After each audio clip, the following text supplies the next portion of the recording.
Most players think that this response to the Ruy Lopez is a bad opening. They are wrong. Let me introduce you to how to crush the Ruy Lopez with this Spanish Counter-Gambit. So the Spanish Counter-Gambit starts after e4, e5, knight to f3, knight c6, bishop to b5, normal Ruy Lopez, and we usually see moves like g6, we see bishop to d6, we see knight to f6, we see d6, we see f5, we see a6, all of those moves we see here as black, but this time we are going to play pawn to d5, and most of players doesn't agree with it because simply it just loses a pawn. After this, if black takes back, then white gets a natural development with knight to c3, but we are not going to take back here. But let's keep this variation till the end, and let's first discuss the simple variations.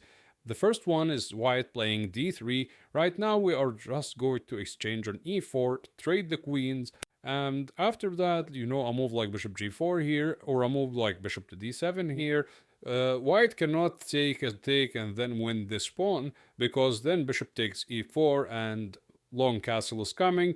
Black has got a really good position straight out of the opening. Alright, to the next variation we get one more time e4, e5, knight to f3, knight c6, bishop to b5, and now pawn to d5. Now, second one is that white could play knight to c3 instead of d3, and in fact knight c3 is not the best way as well to refute this opening, because you will just push your pawn to d4, and then when the knight comes to d5, now, if you see that this knight cannot go anywhere backwards, all of the squares are covered here. So, a simple move like a6, and if white takes, you will take back and trapping this knight. So the bishop must go back and he cannot take your knight. But after that, you will continue pushing your pawns, pawn to b5, and after bishop to b3, here a move like bishop to d6, holding off to this pawn, and then now pawn to d3 from white. Now knight to a5, trying to capture this bishop, but not only capturing the bishop.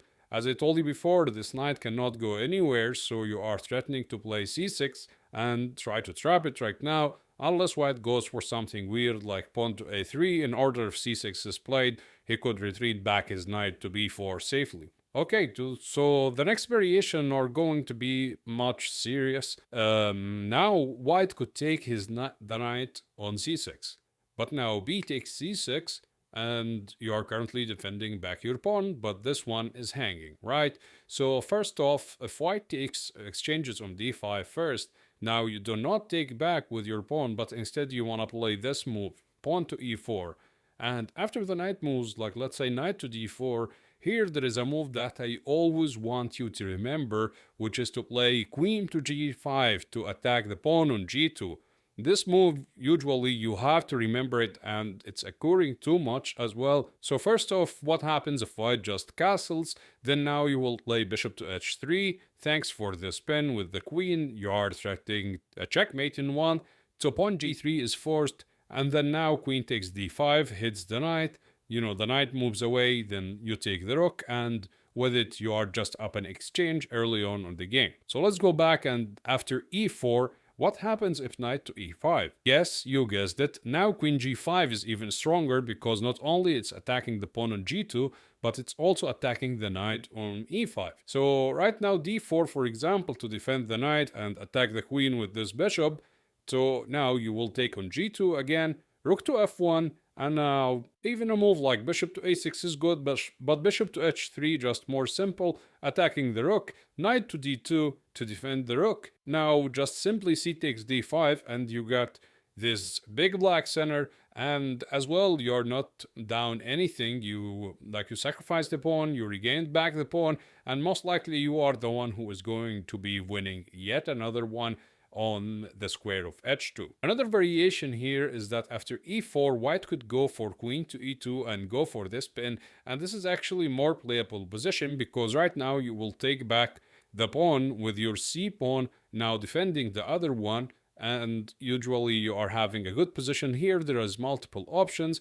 First, let's see pawn to d3. After pawn to d3, white is trying to increase the pressure on this pin, so you will pin him yourself with bishop to a6 to put the pin on this pawn, so white cannot take it. So white castles, you usually continue with bishop to e7. He moves this knight to d4, And after that, like, a move like bishop to f6 should be very good here for black. Also, a move like knight to e7 followed up by castling. Black has got a really strong center here, and as well, he is having a bit of development. So let's see again after queen to e2, c takes d5, what could happen else? We just saw d3, right now he could go also knight to d4, and you will just keep continue attacking this knight again and again.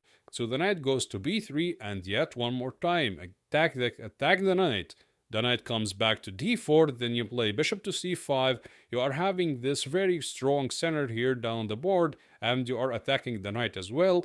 And white has to play something awkward in order to defend the knight, but after this c3 move, you could just exchange, develop your knight to f6, and then just simply castle, and you are enjoying a much better position straight out from the opening. Another variation here is that after c takes d5, white could just simply castle, and after castling, another variation that also white could go for is to just simply castle, but after castling, you are going to continue with bishop to d6, followed up by pawn to d3 if they want to increase the attack on your pawn. One more time, what to play here? Yes, for sure, we are going to play bishop to a6, put the pin on this pawn on d3, and with it you are most likely winning the game. You are having a really good strong positional advantage straight out of the opening, and with it you should be winning. Okay, so one more time, let's see again. After d5, right now bishop takes c6, b takes c6, and now knight takes e5.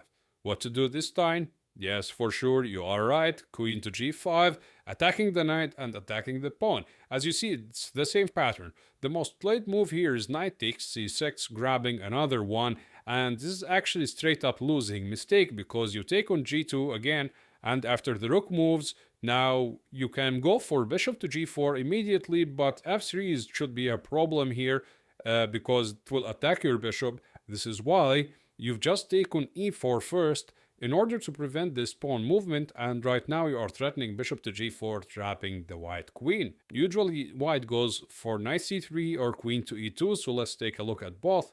First is knight to c3, but after knight to c3, here you could go for bishop to g4 immediately, allowing knight to e2, but after it you will go just develop your knight with knight to f6, like let's say pawn to h3, and right now like there's a crazy move with pawn to e3.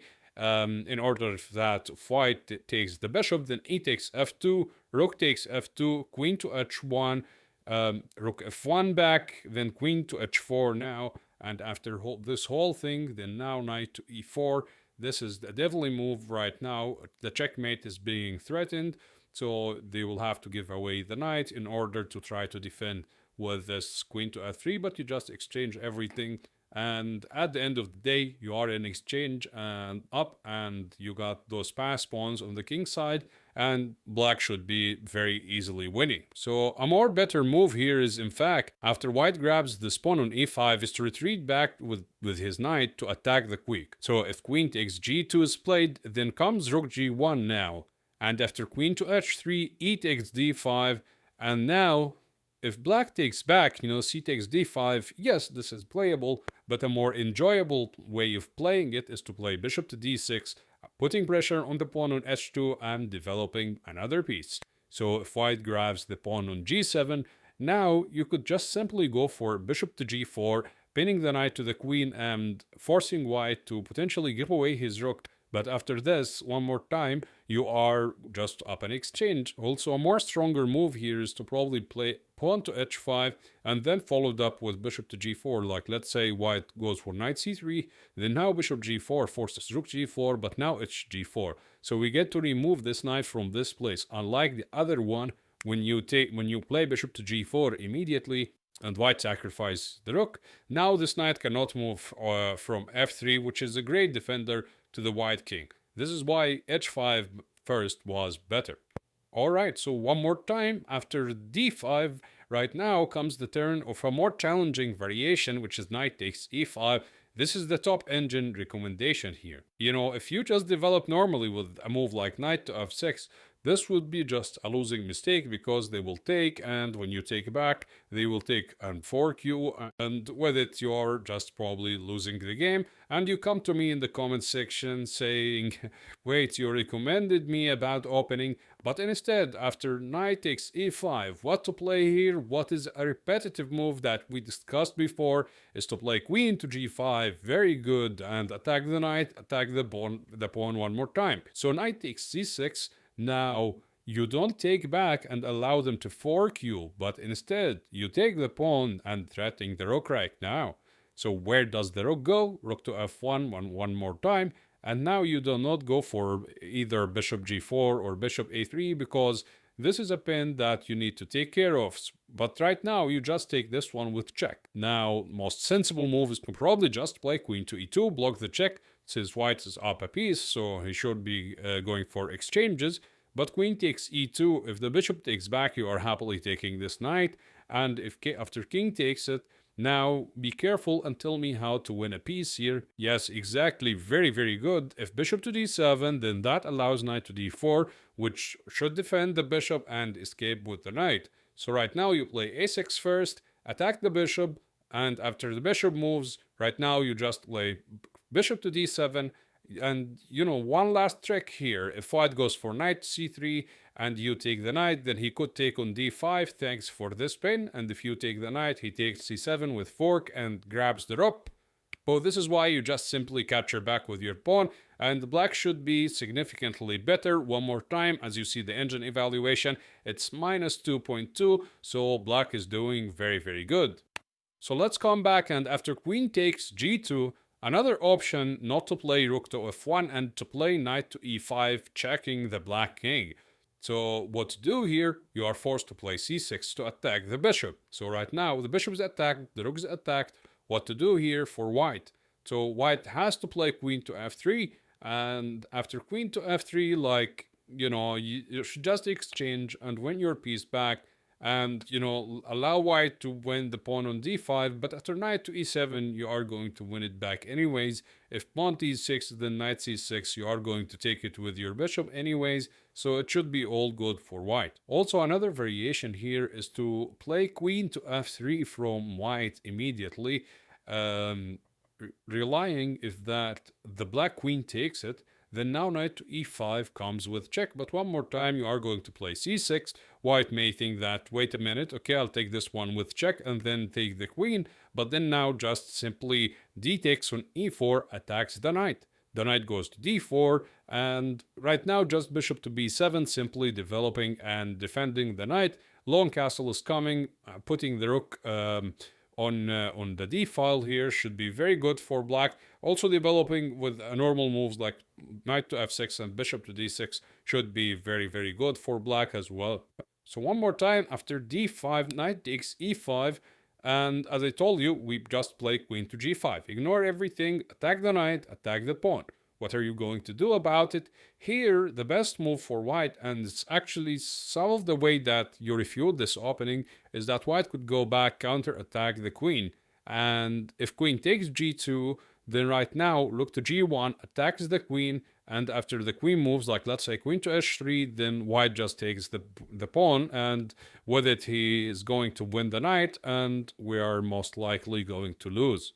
So this is why right now, after knight to f3, you just go back and with your queen, and you just like queen to e7, try to win your pawn back. And if white sees this and played pawn to e5, this is usually like slightly better position for white, because right now you are forced to play bishop to d7, but you are going still for a tactical game with the long castles. And at any moment, if white goes d4, you always got knight takes e5 tactics. And after this, then this. And also, if white should castle first, and when black castles, be careful, because white here would go rook to e1 to defend his pawn.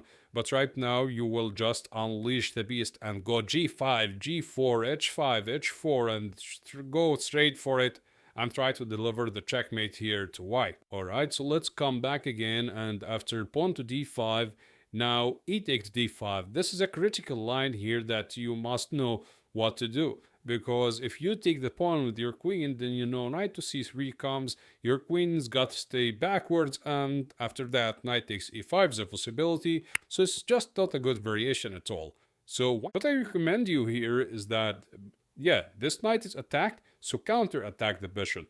Okay, this position is turning off to be like a messy position here. White should not be prepared for all of this, because right now this is attacked, but this is attacked, but this is pinned, but this is attacked, so nobody knows what's going on here. But you are currently counter-attacking the bishop. So right now, what's White's going to do? So, you know, White is forced here to take the right on c6, but then b takes c6. Yeah, you may think that, wait a minute, there is knight to e5. And yeah, there is knight to e5, but then now just c takes d5, bishop to d6 is coming, knight to f6 is coming, queen to g5 is coming. As well here, you could go for queen to g5 immediately, but then now the problem, they just castle and you cannot take the knight because of rook to e1. So let's go back for a moment again. And after bishop takes c6, b takes c6, now they take the pawn on c6. Now, what are we going to do? Yes, exactly, we push and attack the knight. So now the knight's got multiple options. It could go to e5, but then now you go for queen to g5, and believe it or not, you are immediately winning the game. It's minus 1.6. And why is that? Because you're attacking the knight. The knight gets defended with pawn to d4, attacking your queen as well with this bishop. But then now you just take on g2, attacking the rook goes to f1, but now bishop to h3 here, and the bishop is attacking the rook and as well the queen, so knight comes to d2, and now you just go bishop to d6. With bishop to d6, you are currently attacking the knight, threatening to take the knight, and then after that you put your rook on the d file, give it away for this knight, and take this one. With your queen, this should be a really strong idea that is not easy for white to stop. So let's come back and see what happens after e4, queen to e2. This time you are going to play queen to e7. We get knight to d4 from white, and now you go for queen to e5, attacking the knight. Now, this is the drawdown of this opening, is that what white could claim a draw here after repeating the moves like this. But of course, Wu will go for a draw up a pawn, so he is going to go for pawn to c3 to try to protect his knight, which after that you are just going to continue with a move like bishop to d6, going for this kind of attack, and white cannot castle because this is just a straight checkmate, and with it you should be very, very better here as black. So right now we saw all of the variations, but there is still one more thing that I wanted to share with you, is that after d takes c6, a takes b5, what's going on? After c takes b7, bishop takes b7, hits this knight, knight takes e5. Yes, you could win the pawn on g2 straight away if you want to, but what is the correct move to play? Yes, you are correct. Queen g5, attacking the knight, attacking the pawn on g2, queen to e2, threatening a discovered check. And now, what do we do here, guys? The only move to keep the advantage here is to just castle queenside, getting this rook into the game and opening up the e-file, like, you know, moves like knight to f6, bishop c5, rook to e8 is really coming, and this black pieces are just frying white here. So right now, for example, if a move like rook to g1 is going to be played, then, you know, a simple move like rook to e8 here should be just simply winning, and there is also knight takes f7 and giving away the pawn on g2. But yet again, we are going to take on g2, and after that rook to f1 must be played, and now we are just going to develop our knight. Rook to e8 is a threat, so they got to take this rook on d8, but after that you will play bishop to f3, attacking the queen. So where does the queen go? The queen grabs another pawn, but this queen just grabbed a lot. White piece is really grabbing a lot. But right now, bishop to d6, stop rook e8 coming. There is no stopping for that. And with it, black should also be winning the game. And this is, guys, how to crush the Ruy Lopez opening with the Spanish Counter-Gabmit. Make sure to check our latest videos on our other openings as well if you are interested in gambits.